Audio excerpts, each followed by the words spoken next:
Welcome guys, I am Nachiket Wadakar and today we are going to see the next chapter that is known as ionic equilibrium. But before moving for ionic equilibrium, we will first discuss what is equilibrium, how many types of equilibrium are there, and then we will move for ionic equilibrium. But in 11 we have also learned some concepts of equilibrium. We will have a quick revision of those equilibrium and then we will move for ionic equilibrium. But before going for that, we should first understand actually what do you mean by equilibrium and when are you going to say that the equilibrium has attained. Okay, for that first I'll explain you what is equilibrium, its definition, that equilibrium is said to be attained when the change in concentration is not observed with respect to time. When the change in concentration is not observed with respect to time, then only it is said that the reaction or any chemical or physical change has attained its equilibrium state. So for that I will give you a simple explanation on how we can say that the equilibrium has attained and what is equilibrium. For that, let us assume that here this is my classroom. This is the entrance. Let us say this is the entrance of my classroom. This is closed space, right? Here I am having board over here, and the surface which I am having over here. Through this surface, there are children which are waiting outside to enter this classroom. And in this classroom, the seats which are placed are only 15 seats available in this classroom. How many seats are there? Only 15 seats are available. So when we will say that, I will draw that part like 15 seats. We are having a top view over here.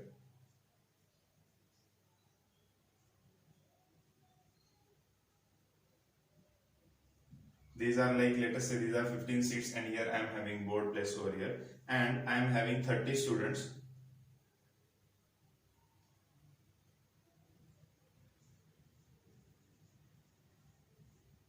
Now you might have got the picture what I am saying over here. Now let us say that here I am having 30 students. Here I am having seats which are reserved. Initially the classroom is empty. Now when I will open up the gates, then what will happen? These seats will fill up, and how many seats can be filled? Only 15 seats will be filled. The space which you are having with you, when that complete space is occupied, then the further students won't be able to enter in the classroom. So if I am having 15 seats are occupied, means let us say 1, 2, 3, 4, 5, 6, 7, 8, 9, 10. 15 seats are attained, means 15 students have entered this classroom and they are having this space occupied over here. Okay, now the remaining students will stay outside. Imagine this system to be as, let us say this is water and this is gaseous state. Now what is happening? The molecules which are present in water in liquid state, means water molecules which are in liquid state, they will go in gaseous state with respect to time. Initially what happened? The space was empty. The space was occupied by the water molecules which were converted into gaseous state.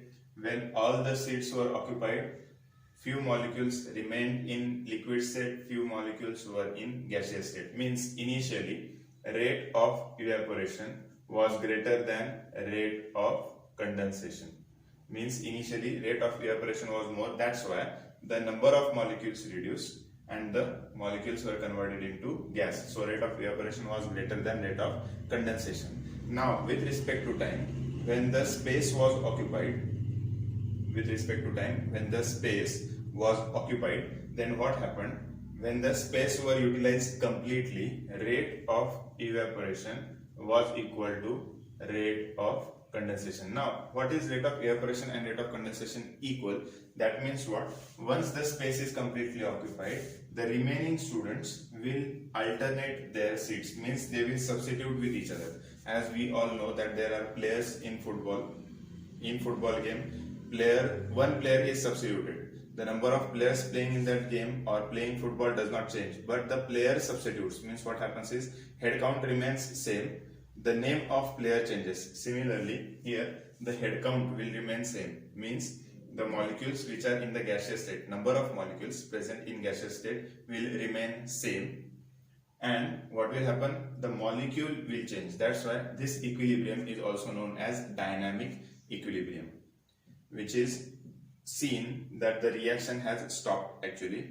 When you will see that, I can again show you in the same way, the same concept. Initially, when the evaporation was at the maximum, means initial, when there were no molecules in the gaseous state, you will see decrease in the water level.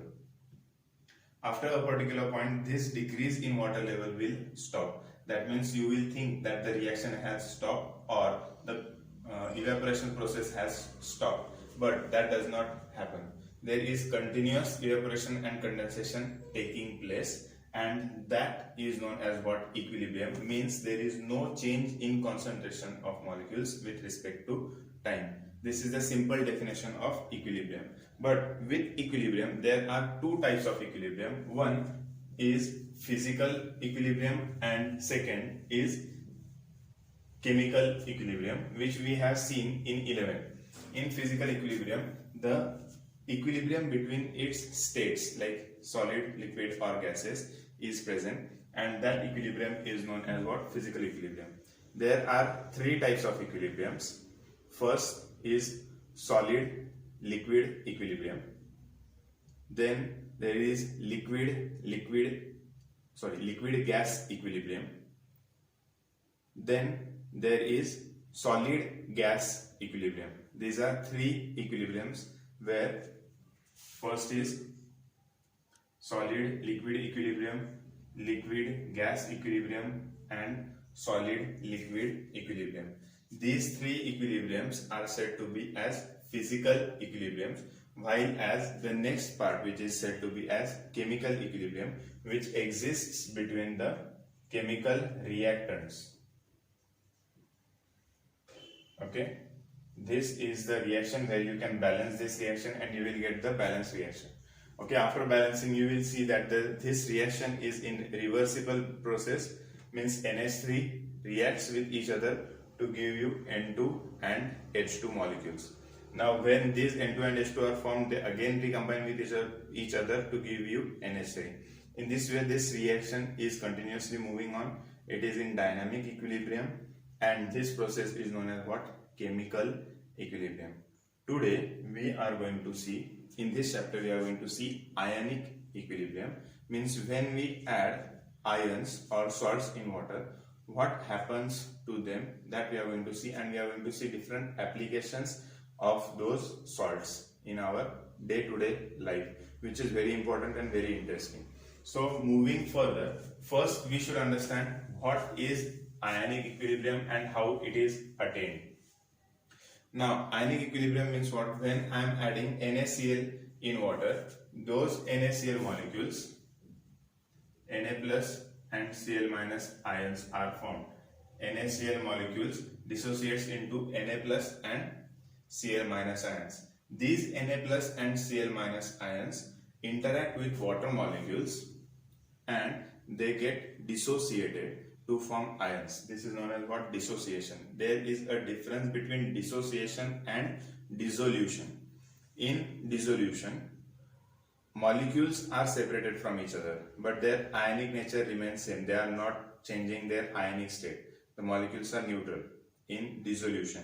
But in dissociation, these ionic particles dissociate and you get charged ions, which are known as electrolytes too. So NaCl is an electrolyte. There is one more important thing, that majority of the times when someone asks you that if I am having NaCl solid, will it conduct electricity through it? So the answer is no. If you are having salt in powder form and if you try to apply potential difference through that salt, there won't be conductance of current through that salt, powdered salt. If you are having fused NaCl means what? At higher temperature and under high pressure, NaCl molecules are fused together. When you pierce electrodes through those fused NaCls, you will get chlorine gas and solid sodium. In this way, you will have solid sodium. this electrochemical process or this process is used to isolate elements which are highly reactive with water. Means potassium is extracted in the same way. In the same way, Na sodium is also extracted. Sodium metal is also extracted in this way. So when I am adding NaCl in water and when they dissociate, then and then only they act as electrolytes. And these electrolytes which dissociate completely or are said to be dissociated completely, means they are never completely dissociated. There are some molecules which remain undissociated, and when you increase the volume, the rate of dissociation goes on increasing. This is a part, but we are restricting ourselves to this ionic compound. That's why we will be saying that it is strong electrolyte and it is 99% dissociated. Okay, so on those rate of dissociation, these are known as what? Strong electrolytes. And strong electrolytes are represented by K, which is known as dissociation constant. K is known as what? Dissociation constant. Now there are two types of electrolytes. One is strong electrolyte and other one is weak electrolyte. I can give you few examples of strong electrolytes and weak electrolytes. NaCl is an example of strong electrolyte, where HCl is also an example of strong electrolyte. NaOH is also an example of strong electrolyte, while as weak electrolytes are CH3 C double bond OH, and their dissociation, strong electrolytes dissociation, are represented as H plus and Cl minus, Na plus and Cl minus, OH minus, Na plus and OH minus. This will be the representation for the dissociation of this one. But if you will go for acetic acid, this dissociation is shown in reversible way. Means this is weak electrolyte, where CH3COO minus and H plus ions are formed, and as this CH3COO minus ion is unstable as compared to these elements, this is also known as conjugate base and conjugate acid. This is conjugate acid and this is conjugate base. More the stability of the conjugate base, more will be the acidic nature of that molecule.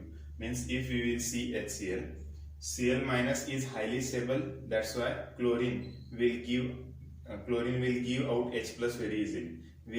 I'll be explaining that part, conjugate base and conjugate acid, as we move for concepts of acids and bases by different scientists like Arrhenius, Bronsted, Lowry and other things. When I'll be explaining that, at that time you will understand what are conjugate base and conjugate acid. But before moving to that, we should first understand the representation for weak electrolytes. This is the representation for weak electrolytes, and it is also used for showing ionic equilibrium between the solutions. So this is one way.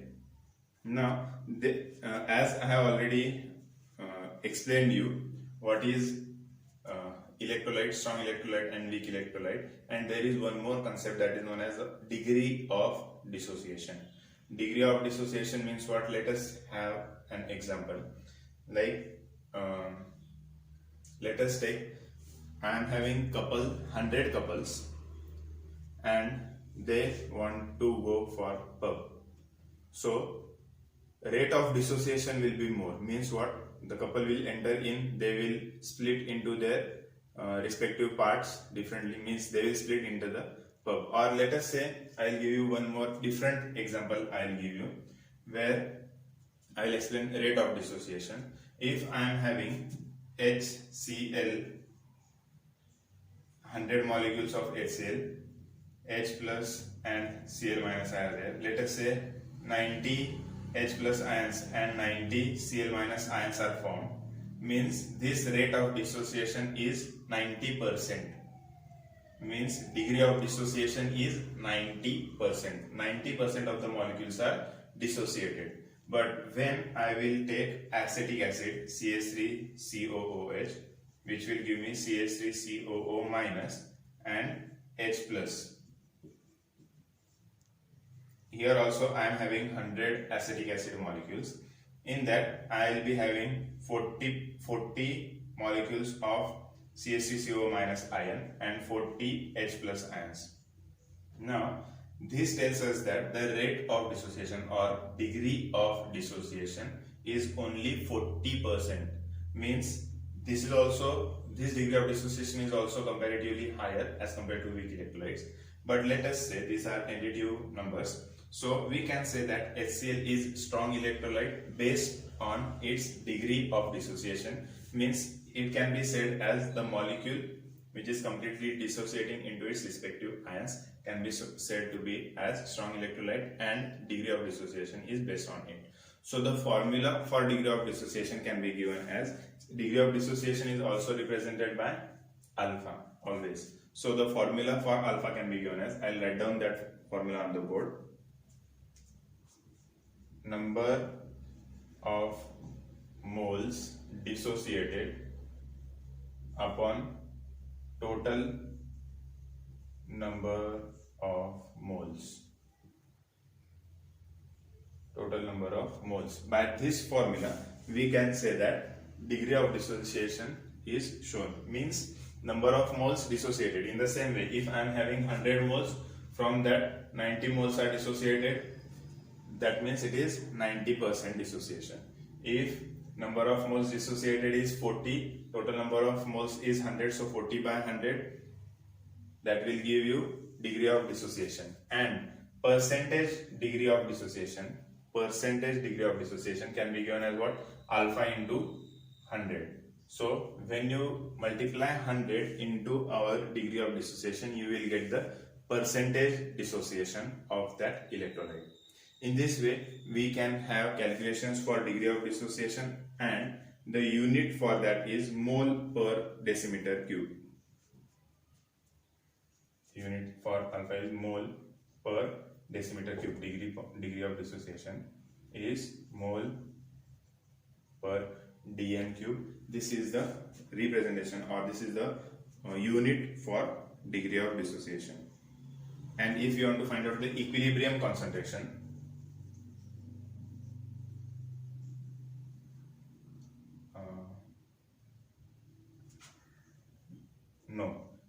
alpha will have no unit. Unit for alpha will be number of moles. Means it is, again, unit will be in moles, and this also will have the same unit. So alpha does not have a unit over here. Alpha is unitless quantity. And when we are looking for equilibrium concentration, I am doing the corrections over here. Now alpha is having both the units same, so its unit will be cancelled. It will be a unitless quantity. But when you will look for equilibrium concentration, that equilibrium concentration will be alpha into C, and we are knowing the unit of concentration, that is mole per dm cube. Hence this unit comes for equilibrium concentration. Okay, so I have done the correction with the concept. This is known as what? Mole equilibrium concentration having unit mole per dm cube. Alpha is degree of dissociation. Number of moles dissociated upon total number of moles will give you degree of dissociation. Now, as we are now knowing what is degree of dissociation, C is concentration, which is given over here. Now we will see the concepts of acids and bases. So moving for the concept of acids and bases, first we should know the concepts which we have learned up till 10th. Now the next part which will be coming with you in upcoming lectures, it will be very interesting that when I was in 10th, I always used to ask question to myself, because I never had guts to ask question to my teacher, that why, if I'll ask my teacher that why we are taking pH as 7 compulsory, why do we consider pH 7 as neutral and not 6, why can't we consider 6 as neutral? So this question I can't ask to my teacher. As you all know, you are all familiar, you are also students, so you might be knowing that what might be my feeling when I was in 10th. But today I can directly give you that answer. As you will be seeing further lectures, you will be able to get the answer for this question, that why we are considering pH, our standard pH, neutral pH as 7 and not 6 and not even 8 also. Why is it so? That we will be seeing in upcoming lectures. So before moving for that, we should understand what is the concept of acids and bases, and that concept which we have already learned in 10. We know that acids are those which donate H plus and base are those which donate OH minus. This was the concept given by Arrhenius.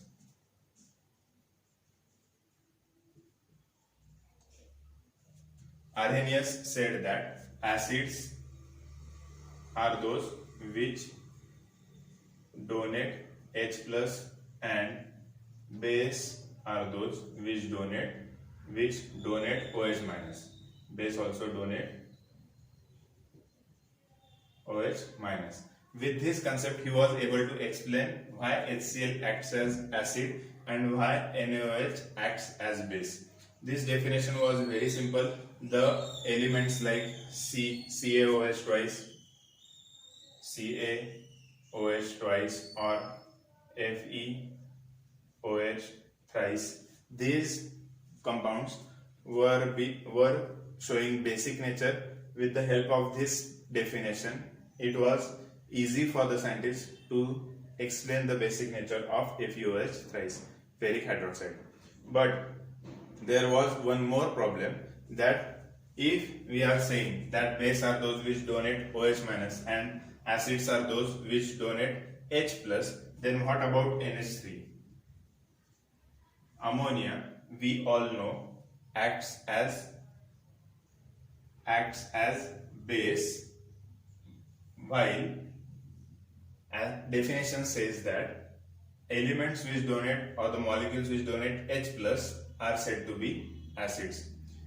Base are those which donate OH minus. We are not having any OH minus ion over here, but yet NH3 is acting as base. So to overcome the limitations of Arrhenius theory, a new theory was developed by Bronsted and Lowry, and they said that acids are those which donate H plus and base are those which accept H plus. How? That I will tell you.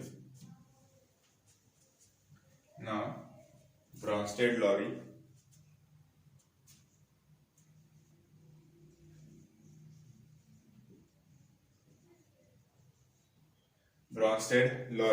said that acids are those which donate H plus and base are those which accept H plus. So based on this definition, whenever a chemical reaction is taking place, for example, if I will add NH3 in water, then what will happen? Nitrogen is having lone pair of electron, water we are having H, where hydrogen is partially positively charged, oxygen is negatively charged. There will be force of attraction between this H plus and lone pair of electrons of nitrogen, and here you will have NH4OH, where N will have positive charge, O will have negative charge. In this way, nitrogen accepted hydrogen. That's why this ammonia is said to be acting as base. But what about the elements like, or what about the molecules like CO2 or AlCl3, where they also show some kind of acidic or basic nature? What about these molecules? We can't explain the acidic or basic nature based on the definitions given by Bronsted and Lowry. So a new concept was given, and that new concept of definition of acids and bases was given by Lewis, where he said that acids are those which accept electron and base are those which donate electron. Okay, so Lowry, Bronsted and Lowry, we have seen this concept. Next was Lewis. Lewis said that acids are those which accept electron and base are those which donate electron. So based on this definition, if you will see for acid, that is H plus will accept electron, that's why this is known as acid, and OH minus means negative, which will donate its electron to any reacting molecule. So it will be said as base. In this way, most of the definitions which were given by Bronsted and Lowry were equalized by Lewis, and most of the molecules were explained based on this concept. For example, I can give you one more example for our definition of Lewis. If I am having NH3, NH3 is having lone pair of electron. This lone pair of electron is donated to H plus. H plus is deficient, and that NH3 is donating electron. That's why it is said as base, and this is known as what? Lewis base and Lewis acids. Now, why are these molecules acidic or basic in nature? What are the reasons where we can see these natures between the molecules? So these are the definitions for acids and bases. Now we are going to see what reasons are there whether to understand the molecule is more acidic or not. For that, I will give you few examples on the board. If I am having phenol, we all know this is the structure of phenol, and if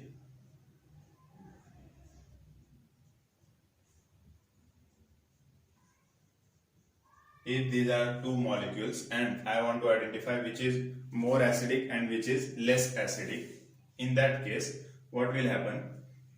We can draw resonance structure which we have learned in 11th. While we are drawing resonance structure, for that we all know that when H plus is given out, O negative charge will be formed.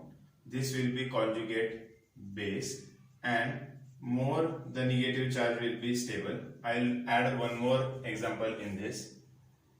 CH3 COOH, or I can also write CH3 CH2 OH, ethanol. Now you might be saying whether ethanol is acidic or not. We will see, but first we will understand what is conjugate base and what is conjugate acid. This is conjugate base because we are having electron over here which can be donated. So based on Lewis concept, this is known as base and this is known as acid. So based on this, when this negative charge is entering the benzene ring, it undergoes resonance, and this resonance is shifting delocalizing the negative charge throughout the ring. So this negative charge is stabilized by the benzene ring, means the conjugate base is stable, so H plus can be easily lost by phenol, and phenol is acidic in nature. More stable the conjugate base, easily the H plus ion will be lost. In this, if you will see, in nitrophenol, when we are having this negative charge undergoes resonance, and this resonance structure enters NO2 molecule. This resonance structure enters NO2 molecules, and through NO2 again, and from NO2 again this resonance negative charge is entering in, and the resonance structure is complete. Here we will have 5 resonance structures, and here we will have 7 resonance structures in nitrophenol. More the resonance structure, more will be the stability of the negative charge, and it will be more acidic. So resonance is one of the reason to explain the stability of the conjugate base. More stable the conjugate base, more will be its acidic nature. Remember that thing. So the factors which are stabilizing the conjugate base will be, it is negative charge. So the factors which can stabilize the negative charge will result into increase in acidic nature. So if you want to rearrange them according to the priorities of their acidic nature, we all know ethanol is also acidic, CH3 CH2O, where this negative charge is localized on oxygen. Oxygen is electronegative, correct, but that negative charge cannot be completely stabilized by oxygen for a longer period. Now, if I am having some positive or any ion positively charged electrophile, if I am having electrophile, that electrophile will easily react with that oxygen, right? And in that way, this negative charge is less stable and more reactive. So this less stable base will not let the hydrogen to leave its place, because if you will see the stability,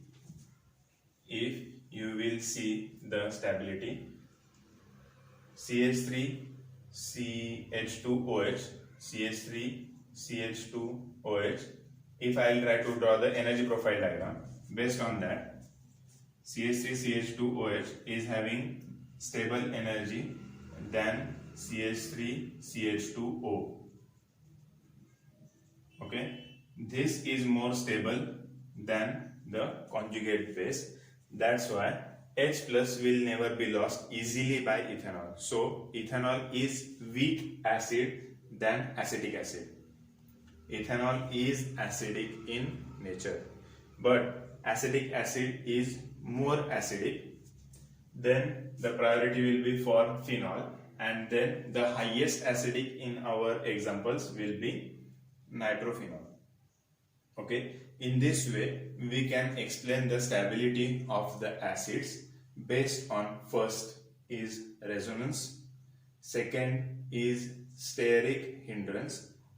These things are not given in your textbook, these are extra part. The second stability reason for the conjugate base is electron withdrawing group or electronegativity. For example, if I am now having ethanol only with me, in that case, if I will add electron withdrawing groups over here like fluorine or chlorine, in that case what will happen? These fluorine and chlorine atoms will pull this negative charge towards themselves and will give extra stability as compared to ethanol. Means this will be more acidic than our simple ethanol. This molecule substituted with fluorine halogens will be more acidic than ethanol. Okay, because inductive effect gives extra stability to the negative charge. So this conjugate base is more stable, acidic nature increase. So the factors giving stability to the conjugate base are, first one, resonance, second, electronegativity, and third, steric hindrance. Less the steric hindrance, more will be the stability. Or we can say that if I am having tertiary carbocation or sp2 hybridized carbon, like carbon having positive charge at the center and CH3 molecules, where these CH3 molecules are giving electrons to the central carbon atom. In that case, we can say that this positive charge is stable, but if we are having negative charge over here, this negative charge will give us instability, because first one, these are electron donating effect, and if carbon is having negative charge over there, this molecule will be highly unstable. So based on this inductive effect and steric hindrance, we can explain the stability of the conjugate base. In this way, we have seen factors affecting the stability of the conjugate base, conjugate acid, and what are the reasons for change in electrolytes, or based on the stability of the conjugate base, degree of dissociation will be dependent. More stable the conjugate base, more will be the degree of dissociation and more will be the acidic nature. In this way, we can say that there is direct relation between stability of conjugate base, degree of dissociation, and acidic nature. Okay, so I hope you might have understood whatever I have explained in this video. In next video, we will see degree of dissociation, Ostwald's dilution law, and few other concepts also. Thank you.